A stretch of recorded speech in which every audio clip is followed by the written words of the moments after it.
The wheelchair wheels stopped turning the moment his grandson's car disappeared over the hill. Robert had raised that boy since he was 9 years old, taught him to drive, paid his way through community college, never once asked for anything back. Now he sat alone beside a gas pump, watching strangers on motorcycles roll in like thunder. One of them knelt down, looked him dead in the eye, and asked the question that would change everything. "Sir, how long has he been gone?" Robert opened his mouth to answer, but what came out wasn't the truth he expected. It was something darker, something he'd been hiding for months, something about the money, the joint account, the reason his grandson really drove away. And the leader of that motorcycle club was about to find out exactly how far this family's secrets went. The Ozark sun hung low over Route 65, throwing long shadows across the cracked asphalt of the Conoco station on the edge of Springfield, Missouri. Robert Whitfield sat in his wheelchair beside a rusted ice cooler, his veteran's cap pushed back on his head, watching the heat shimmer rise off the pavement like something alive. He was 74 years old, a man built from 4 decades of factory work and 2 tours in Vietnam, and for the last 3 years he had been living in the spare room of his grandson's house on the north side of town. That arrangement was supposed to be temporary. Everything with Tyler was supposed to be temporary. Robert had raised Tyler's father, Daniel, mostly alone after his wife Barbara passed from cancer when Daniel was 16. Daniel had gone on to marry, have Tyler, and then die young in a highway accident when Tyler was only 9.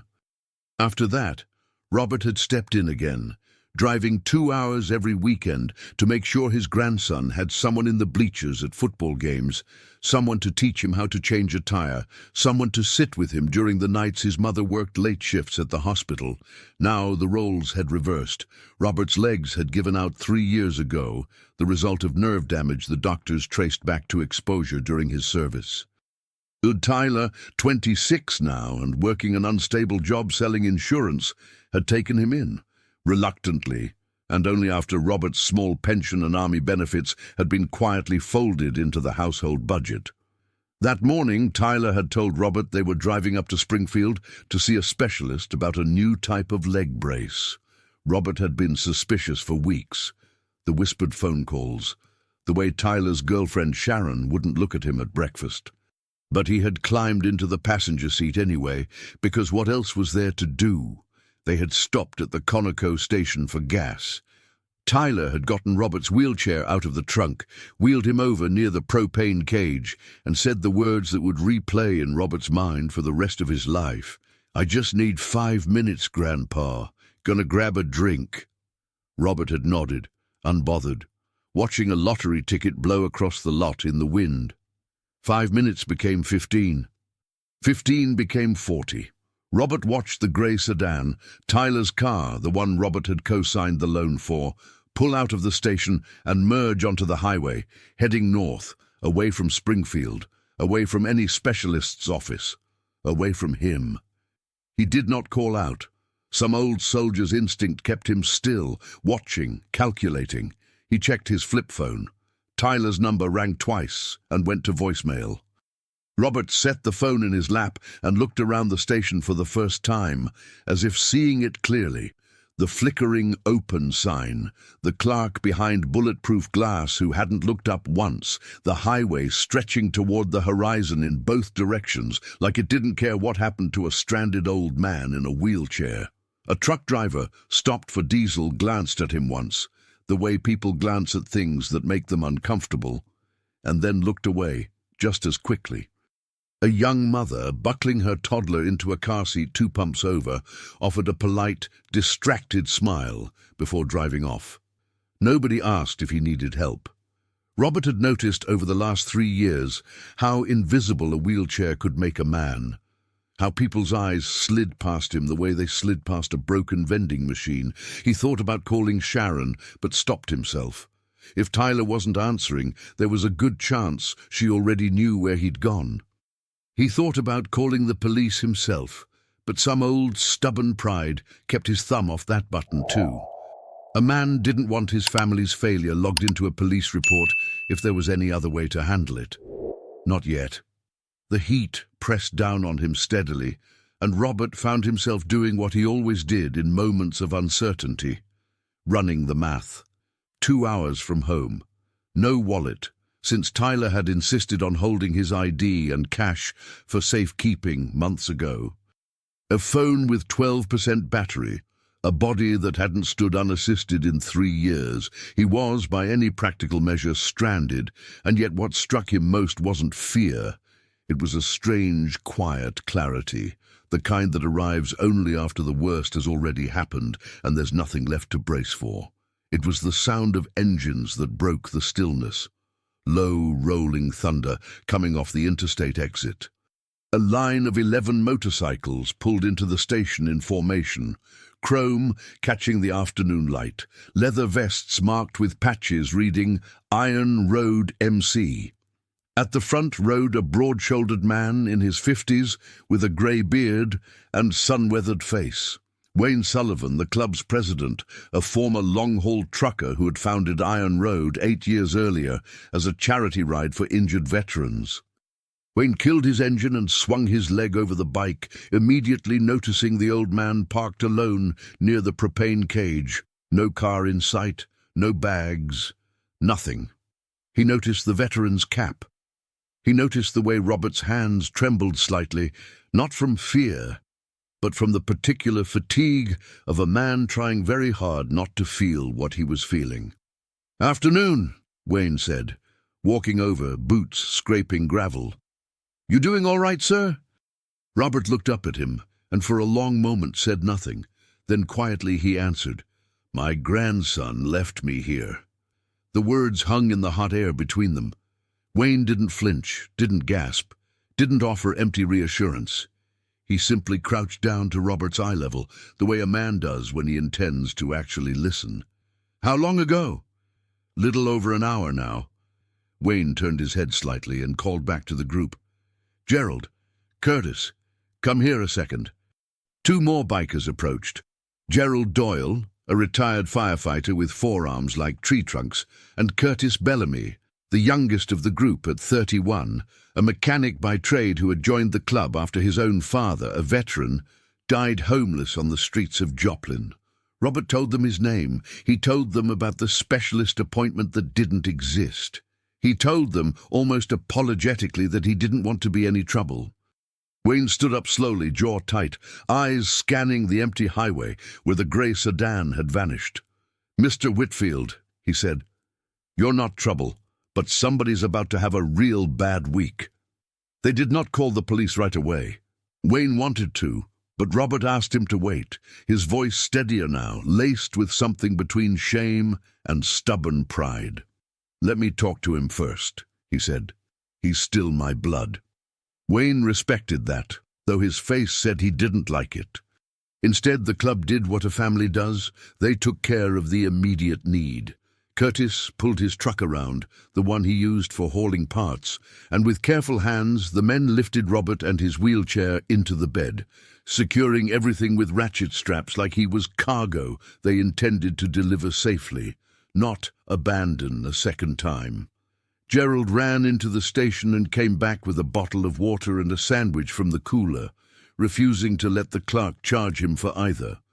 "Where do you want to go, sir?" Wayne asked, leaning against the truck's open door.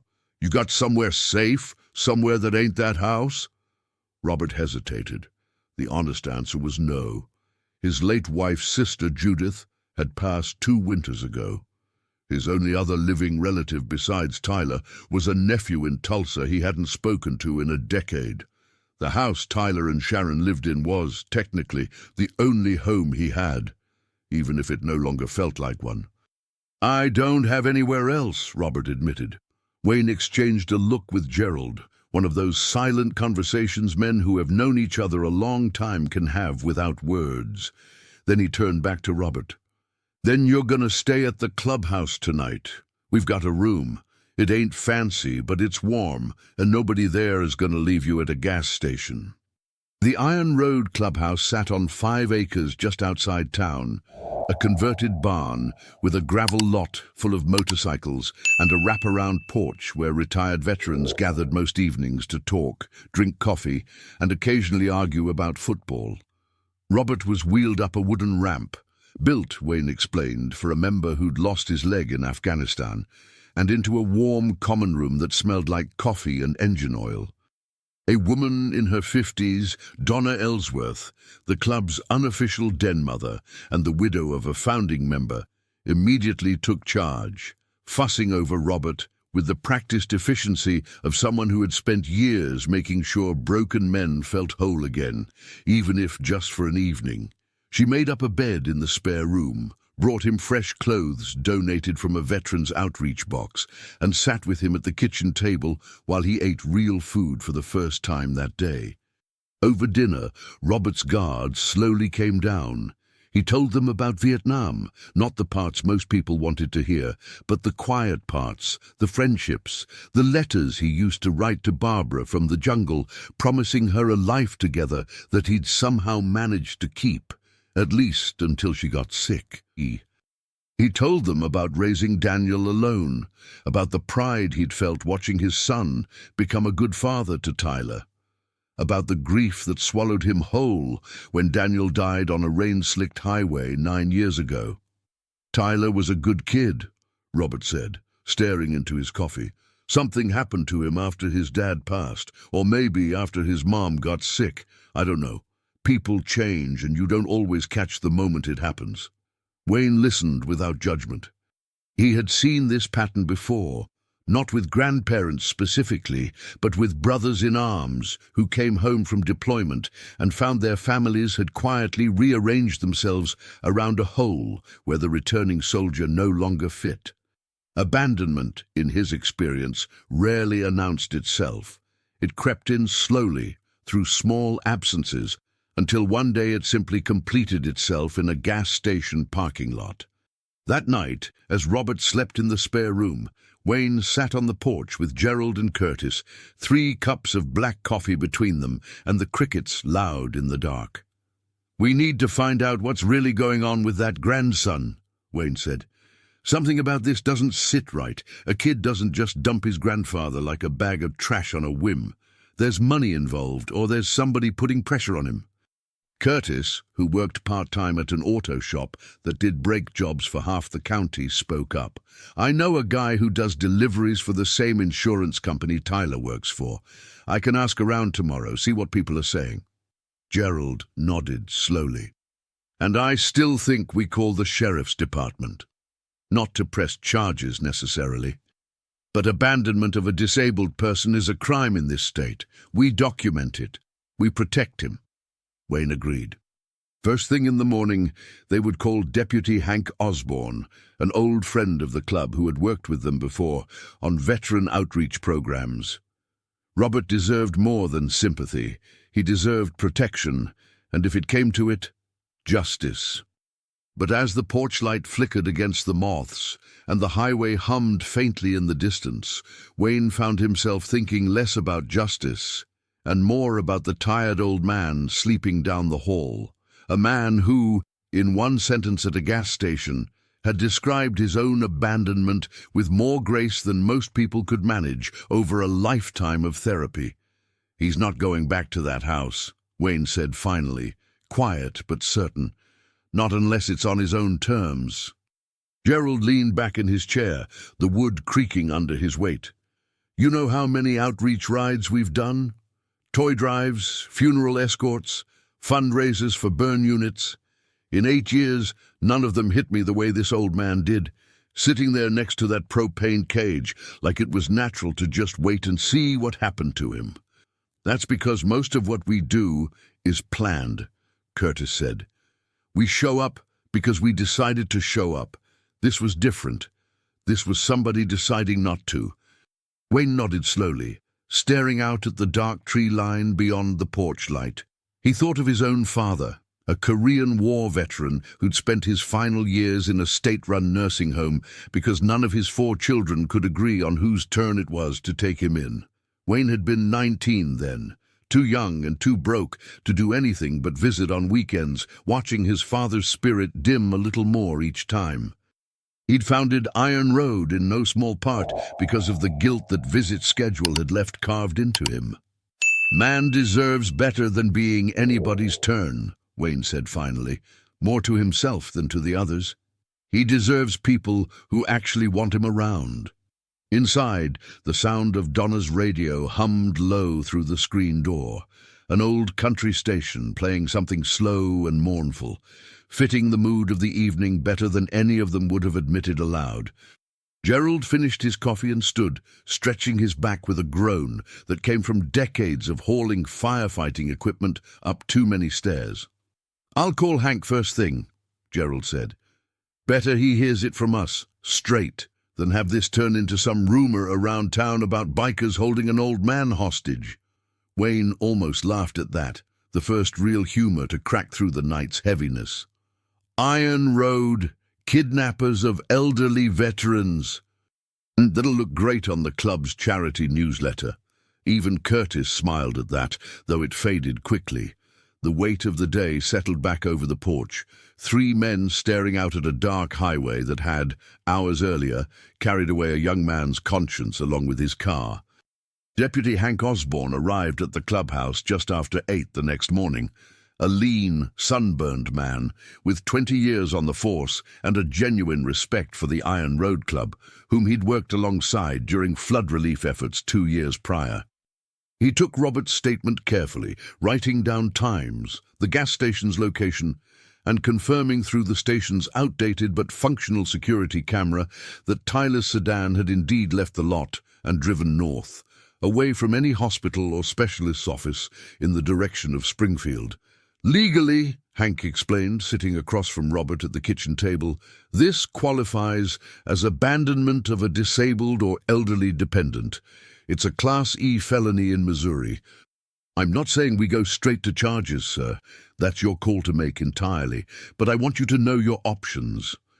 Robert's hands folded together on the table, weathered and still. "I don't want him in prison," he said. "I want to understand why." That answer came sooner than expected. Curtis's contact at the insurance company confirmed a piece of information that reshaped the entire situation.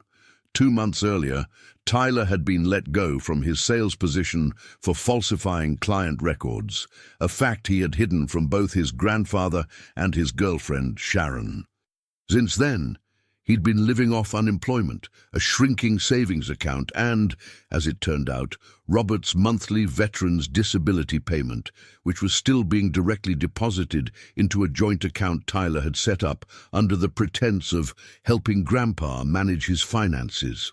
Gerald, methodical as ever, helped Robert access his old paperwork through a folder Donna had brought from the house earlier that morning, retrieved with Hank's assistance while Tyler was out. What they found confirmed it. Tyler had been slowly draining Robert's account for months, funneling the money into overdue rent, a car payment on the sedan, and mounting credit card debt from purchases neither Sharon nor Robert had known about. The gas station abandonment, it seemed, had not been impulsive cruelty. It had been calculated.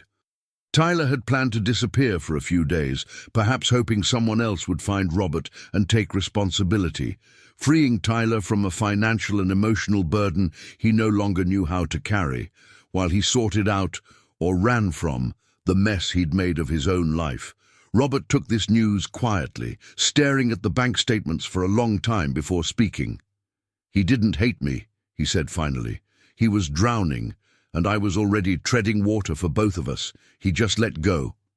It was, Wayne thought, an extraordinarily generous interpretation from a man who had every right to be furious. But Robert's calm didn't mean forgiveness came easy, or that consequences should be avoided. Even as he tried to understand his grandson's desperation, Robert recognized that understanding wasn't the same as excusing. That afternoon, the Iron Road Club faced its own quiet debate. Some members, like Gerald, believed the situation called for direct confrontation, showing up at Tyler's house as a group, forcing accountability face to face. Others worried this would only escalate things or make Robert feel like a pawn in someone else's display of muscle. Wayne, ever the diplomat despite his imposing frame, proposed a different path. "We're not vigilantes," he reminded the group over lunch. "We ride for veterans because nobody else was showing up for them. That's still the job here. Our job is making sure Robert is safe, respected, and has real choices, not punishing Tyler ourselves. Let the law and Robert decide what accountability looks like." Donna, quiet until now, added something that shifted the room's mood. "There's a woman I know, Grace Turner, works adult protective services out of the county office. She specializes in exactly this: financial exploitation of elderly and disabled folks by family members. She could help Robert get his benefits redirected, help him find stable housing, maybe even mediate a conversation with Tyler, if Robert wants that eventually." Robert looked up, something flickering behind his tired eyes. Not quite hope, but its early cousin. "I'd like that," he said. "Not today, but soon." That evening, as the club prepared a modest cookout in the yard, Curtis wheeled Robert out onto the porch to watch the sunset over the tree line. The two men, separated by 4 decades and vastly different life experiences, sat together in comfortable silence. "You ever think you'd end up here?" Curtis asked eventually. "In a biker clubhouse of all places." Robert allowed himself a small, tired laugh.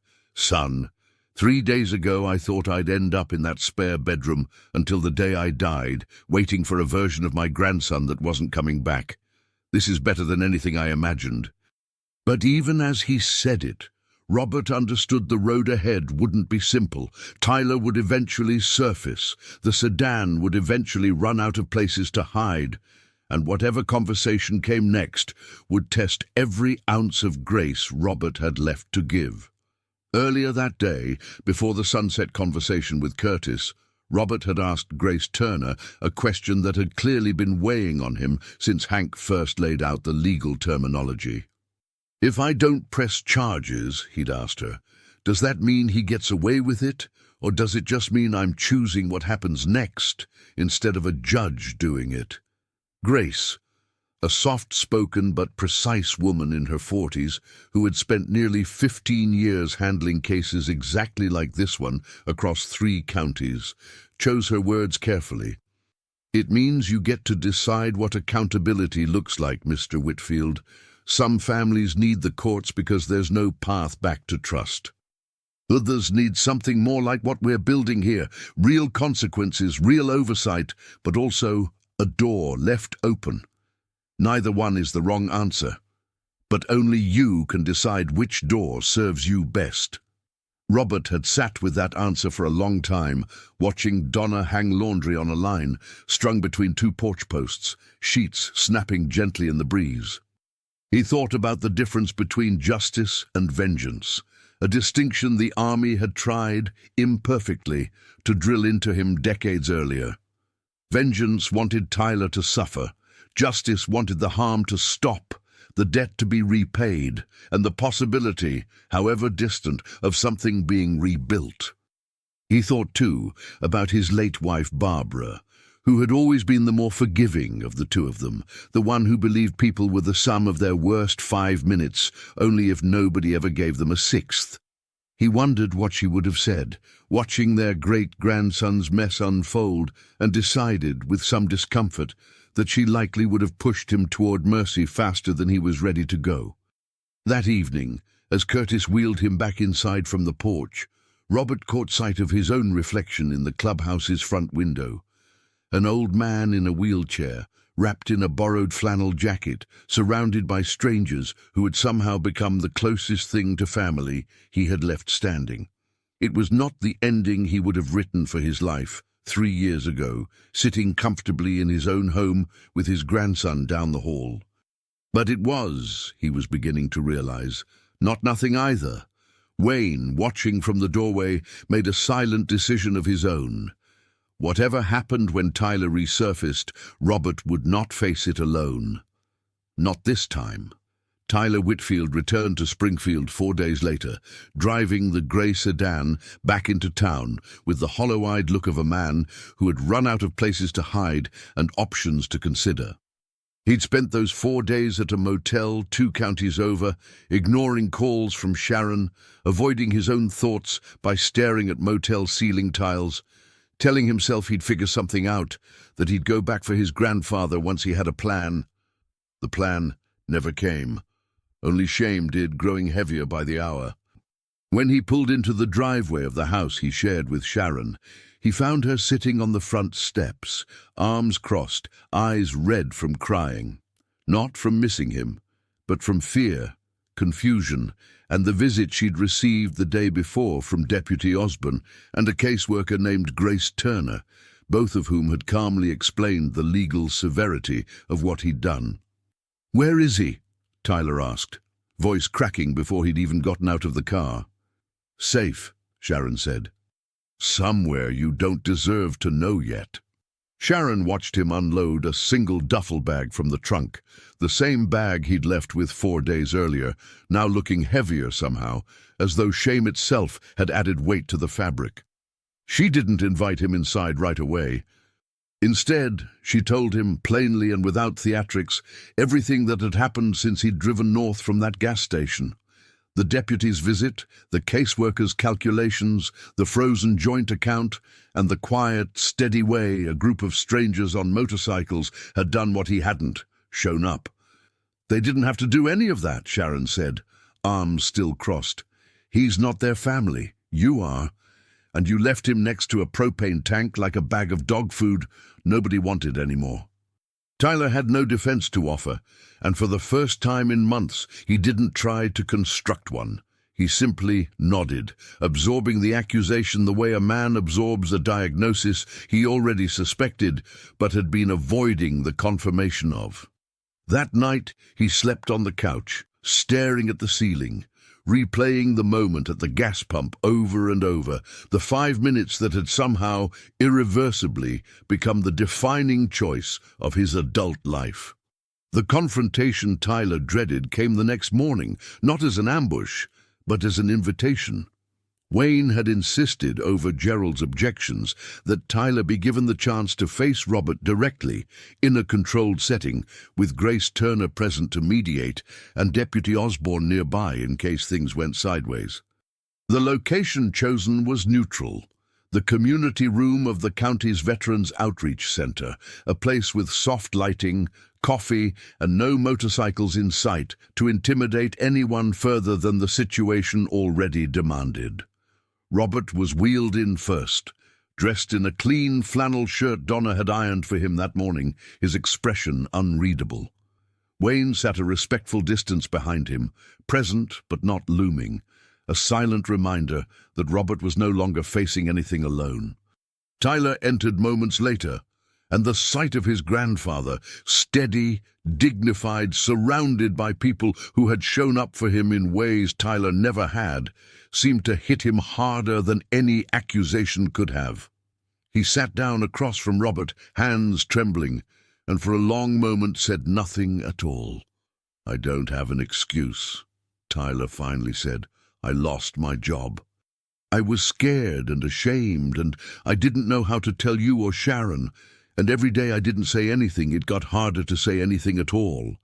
And then, that day at the gas station, I told myself I needed 5 minutes to think, and somewhere between the pump and the highway, I convinced myself that driving away was thinking. It wasn't. It was running, and I left you."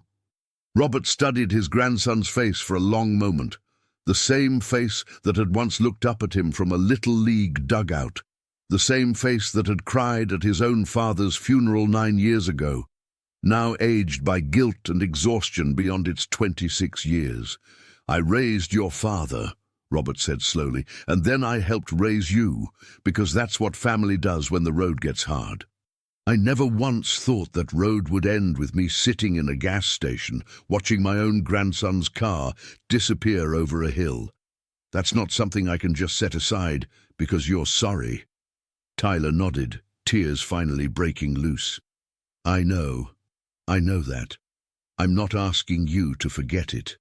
Good, Robert said, because I won't. But I also raised you to believe that when a man does wrong, the measure of him isn't the mistake, it's what he does next. So here's what happens next. You're going to pay back every dollar you took from my account on a schedule Grace and the bank set up, not one you control. You're going to get real help, the kind that comes from a counselor's office and not another excuse.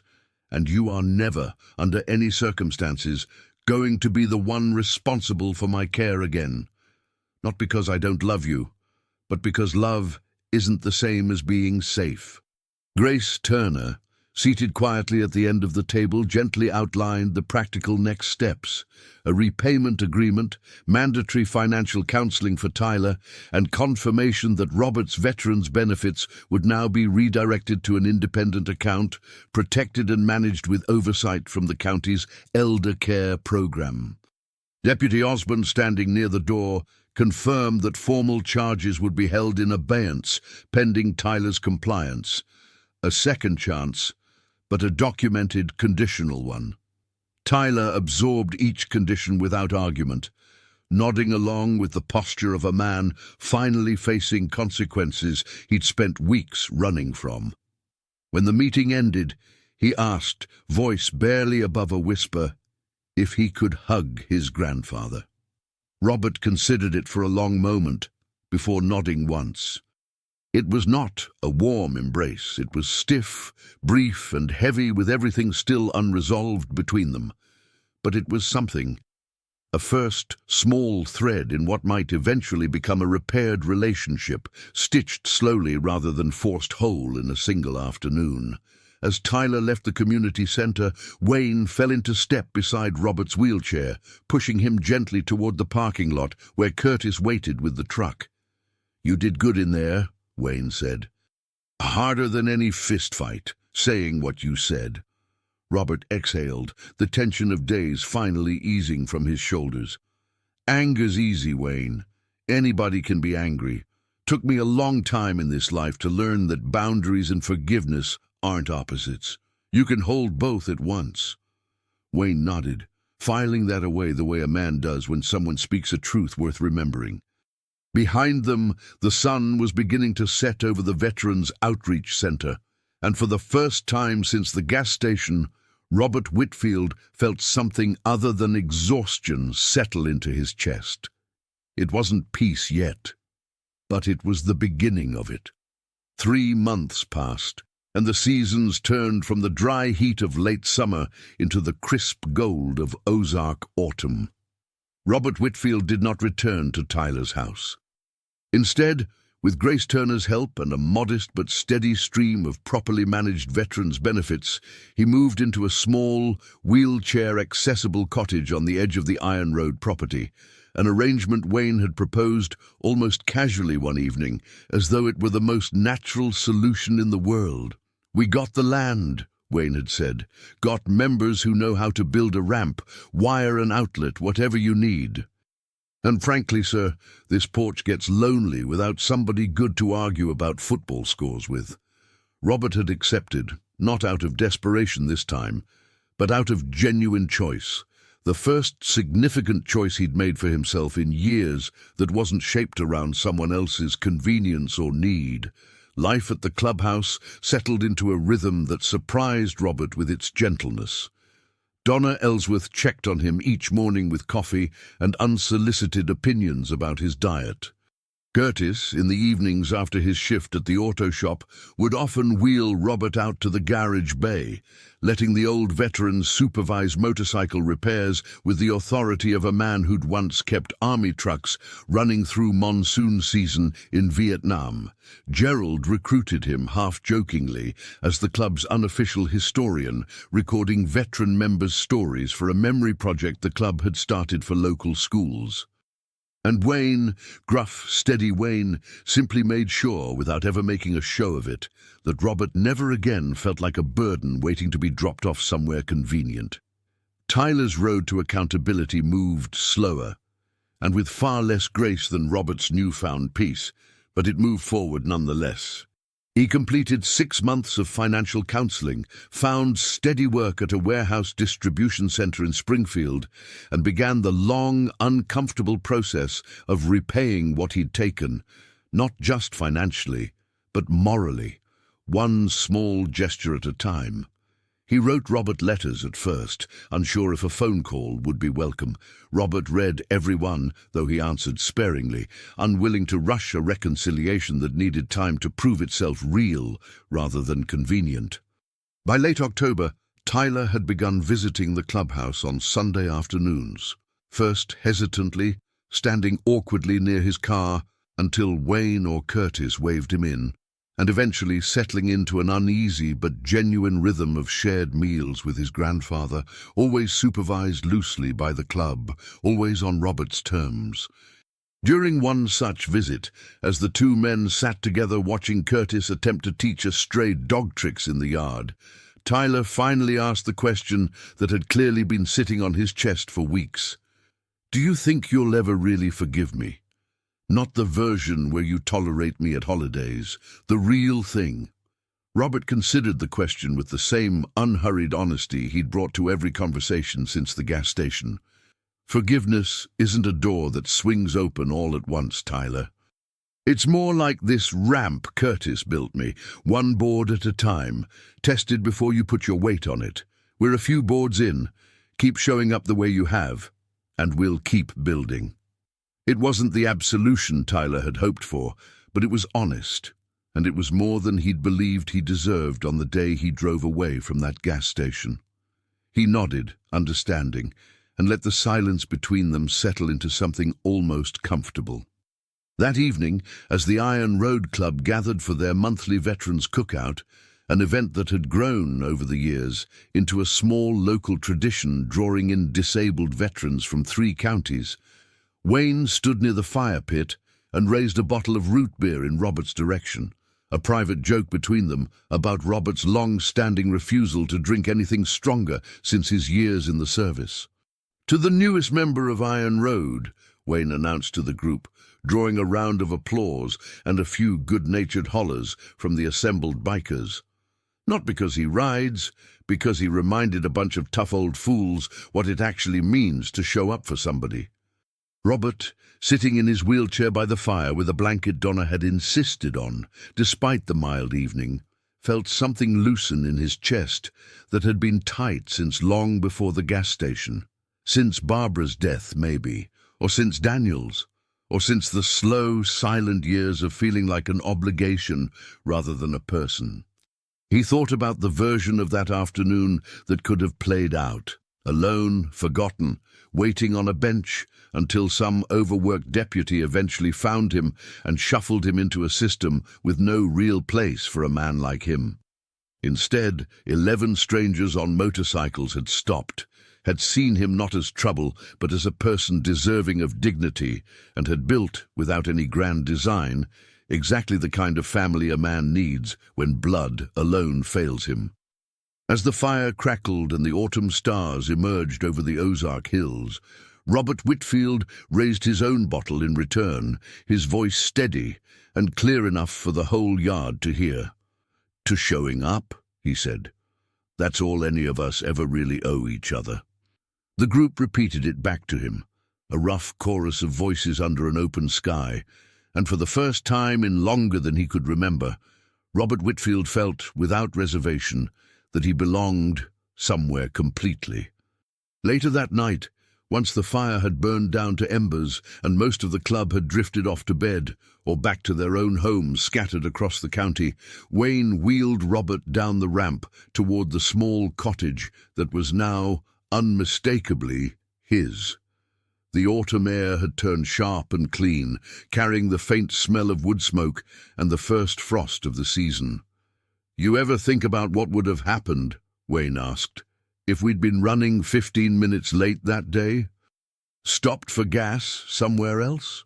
Robert considered the question seriously, the way he considered most things now, without rushing toward an easy answer. "I try not to spend too much time on the roads that didn't happen," he said. "Man could go crazy that way. What matters is the road that did." Wayne nodded, understanding exactly what he meant. He helped Robert inside, made sure the space heater was working properly against the coming cold, and lingered a moment in the doorway before heading back out. Good night, Robert. Good night, Wayne.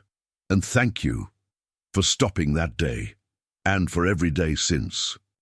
Wayne merely tipped his head, the way men of a certain generation do when words start to feel too small for the gratitude behind them, and walked back out into the cold, clear night, boots crunching over the first fallen leaves of autumn. Inside, Robert wheeled himself to the window and looked out at the clubhouse lights glowing steady across the yard, motorcycles lined up like sentries beneath the porch, and felt for the first time since Barbara's death nearly a decade earlier something that resembled home, not because of walls or blood, but because of the simple, hard-won truth that a group of strangers had chosen without hesitation to show up.